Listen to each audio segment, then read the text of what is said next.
Halo teman-teman semua, selamat datang kembali ya di Sumawi Channel. Channel yang mengulas berbagai hal, kisah, misteri hingga sejarah.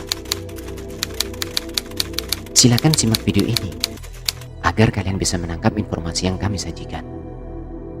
Silakan subscribe jika kalian suka dan tekan tombol lonceng agar tidak ketinggalan video terbaru lainnya. Selamat menonton.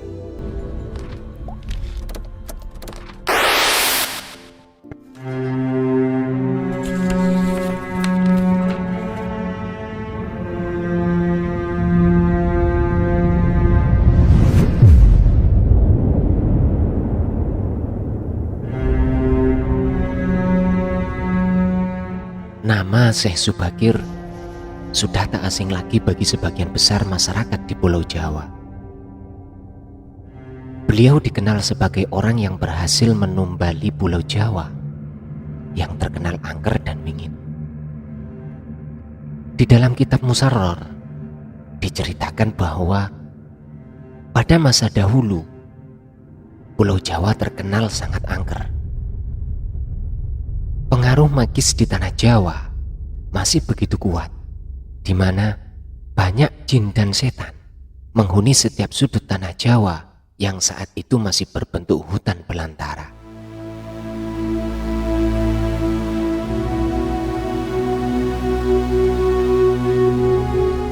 Hingga pada akhirnya Sultan dari Turki, yaitu Sultan Muhammad, mendapatkan wangsit untuk melakukan penyebaran Islam di Pulau Jawa. Maka diutuslah rombongan para alim ulama untuk mendatangi Pulau Jawa guna siar Islam. Beliau memerintahkan seorang yang terkenal alim, ahli ru'yah, memiliki kemampuan untuk berinteraksi dengan dunia gaib, serta memiliki keahlian dalam membabat tanah yang angker. Dialah Syekh Subakir yang memiliki nama asli Syekh Tambuh Ali bin Syekh Bakir, lelaki yang berasal dari tanah Persia.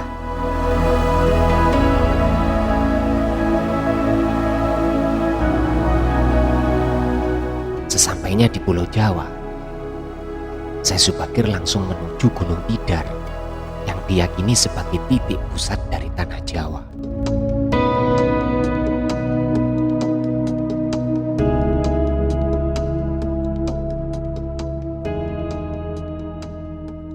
Di puncak Gunung Tidar, Syekh Subakir memasang tumbal berupa batu hitam yang sudah diraja. Batu tersebut dikenal dengan nama Aji Kalacakra yang mampu menetralisir daya magis negatif dari bangsa jin. Selama 3 hari 3 malam, batu tersebut mengeluarkan hawa yang sangat panas, sehingga membuat para lelembut terpaksa menyingkir ke laut selatan Jawa.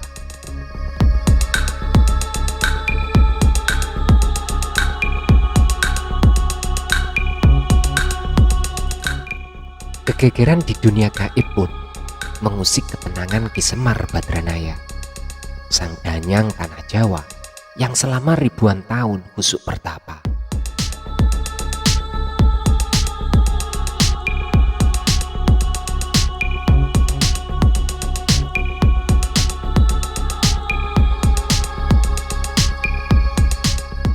Selanjutnya, terjadilah adu kekuatan antara Syekh Subakir dengan Ki Semar selama 40 hari 40 malam. Akhirnya Ki Semar menawarkan sebuah perundingan kepada Syekh Subakir. Berikut adalah sebuah perjanjian yang terkenal dengan sebutan Perjanjian Sabdo Palon.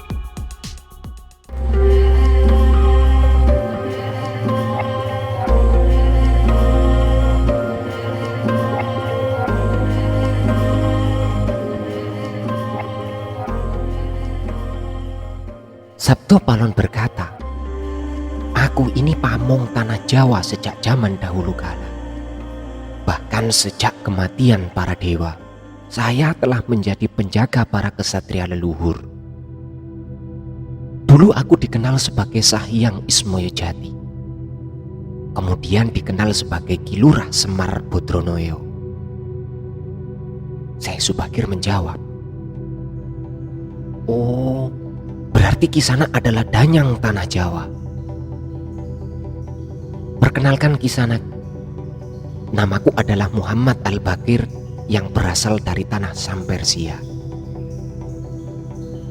Sabto Palon berkata, "Apakah ada haji bagi Jengan Diko hingga datang ke Jawa?"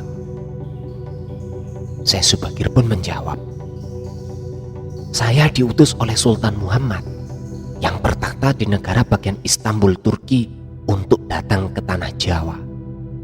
Dan saya tidak datang sendiri. Kami datang bersama beberapa teman yang keduanya diutus oleh Yang Mulia Sultan." Sabto Palon bertanya, "Ceritakan lebih banyak tentang Kisanak agar saya tahu masalahnya." Syekh Subagir menjawab, "Baiklah, pada suatu malam Sultan Muhammad bermimpi menerima petunjuk atau wisik dari Yang Akarya Jagat, Gusti Allah Zat yang Maha Suci lagi Maha Luhur. Beliau diperintahkan untuk mengirim beberapa alim ke tanah Jawa ini. Yang dimaksud dengan alim ini adalah sesama ulama, brahmana dan resi di tanah Hindu. Dalam bahasa kami disebut ulama. Jadi Jengan Diko ini adalah salah satu dari golongan ulama?" tanya Sabto Palon. Syekh Subagir menjawab, "Ya, saya salah satu dari utusan yang dikirim Baginda Sultan. Adapun tujuan kami dikirim kemari adalah untuk menyebarkan wawaras suci ajaran suci ameder agama suci yaitu Islam." Sabto Palon berkata, "Bukankah Kisanak sudah tahu bahwa di tanah Jawa ini sudah ada agama yang berkembang, yaitu Hindu dan Buddha yang berasal dari tanah Hindu? Buat apa lagi Kisanak menambah dengan agama yang baru lagi?" Syekh Subagir menjawab, "Biarkan Kawula Dasih yang memiliki keyakinannya sendiri. Bukankah Kisanak sendiri sebagai danyangnya tanah Jawa lebih paham bahwa sebelum agama Hindu dan Buddha masuk ke tanah Jawa ini, di sini pun sudah ada kapitayan asli tanah Jawa yang berupa ajaran Budi?" Sabto Palon menjawab, "Ya, rupanya Kisanak pun sudah menyelidiki Kawula Jawa di sini. Memang di sini sejak zaman sebelum ada agama Hindu dan Buddha sudah ada kapitayan asli. Kapitayan adalah kepercayaan yang hidup dan berkembang pada cucu di Nusantara ini." Syekh Subagir bertanya,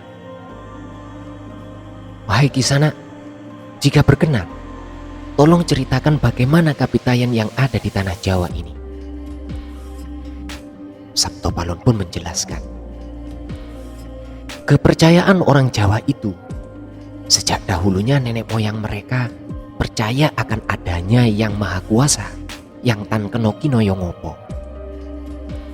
Dia adalah pencipta segala bawono agung dan bawono alit, alam semesta dan alam manusia. Wong Jawa meyakini bahwa Dia yang Maha Kuasa ini dekat, juga dekat dengan manusia. Dia juga diyakini berperilaku sangat ulas asih, meliputi segala sesuatu yang ada. Karena itu masyarakat Jawa sangat menghormati alam sekelilingnya." Syekh Subagir menjawab, "Kisanak, ajaran agama yang kami bawa untuk memberi ageman yang menegaskan itu semua, bahwa sejatinya di balik semua yang mewujud itu ada Sang Wujud Tunggal yang menjadi pencipta, pengatur, dan pengayom alam semesta. Wujud tunggal ini dalam bahasa Arab disebut Al-Ahad. Dia maha dekat kepada manusia, bahkan lebih dekat dia daripada urat leher manusianya sendiri. Ajaran agama kami menekankan budi pekerti yang agung, yaitu menebarkan welas asih kepada alam kumebiar, kepada sesama titah atau makhluk.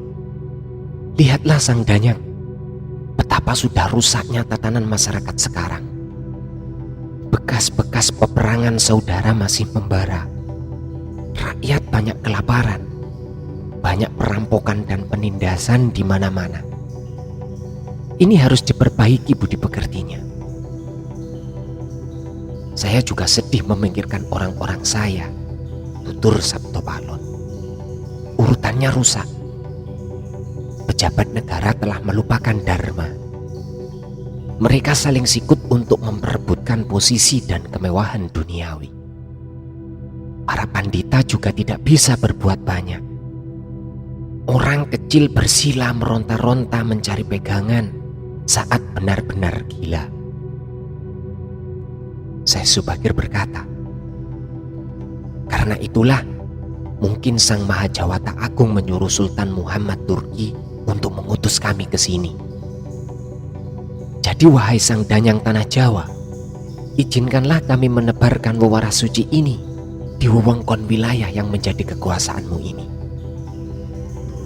Sabto Palon menjawab, baiklah jika begitu, tapi dengan syarat-syarat yang harus kalian patuhi.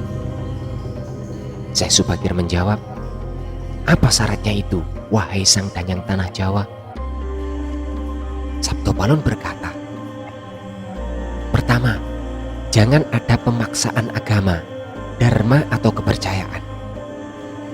Yang kedua, jika ingin menjadikan sebuah bangunan tempat peribadatan atau pemujaan, buatlah bentuk luarnya terlihat seperti cakram Jawa, padahal bagian dalamnya Islam.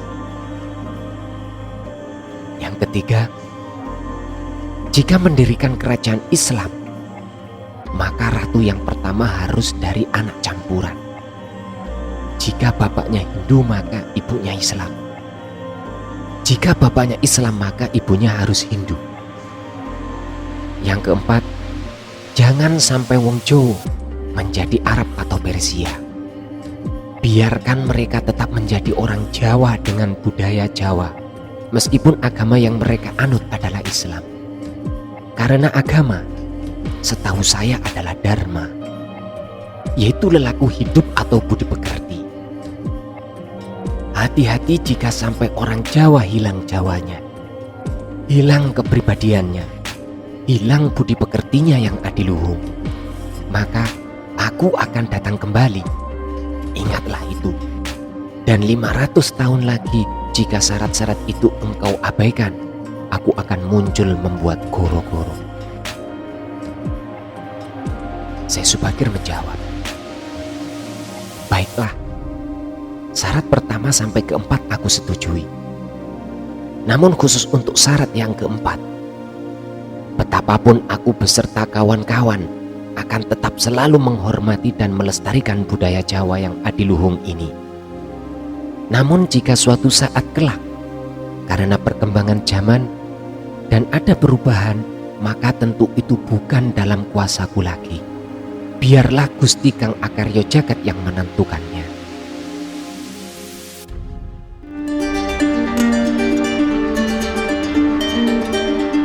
Itulah beberapa kisah cerita yang melegenda di Pulau Jawa. Cerita ini tidak bisa dipertanggungjawabkan kebenarannya. Cerita ini hanyalah untuk ilmu pengetahuan saja. Percaya atau tidak, cerita tersebut telah melegenda di kalangan masyarakat Pulau Jawa dan masyarakat Indonesia pada umumnya. Jika kalian punya pendapat lain, silahkan ketik di kolom komentar. Wallahu a'lam bishawab. Terima kasih telah menonton.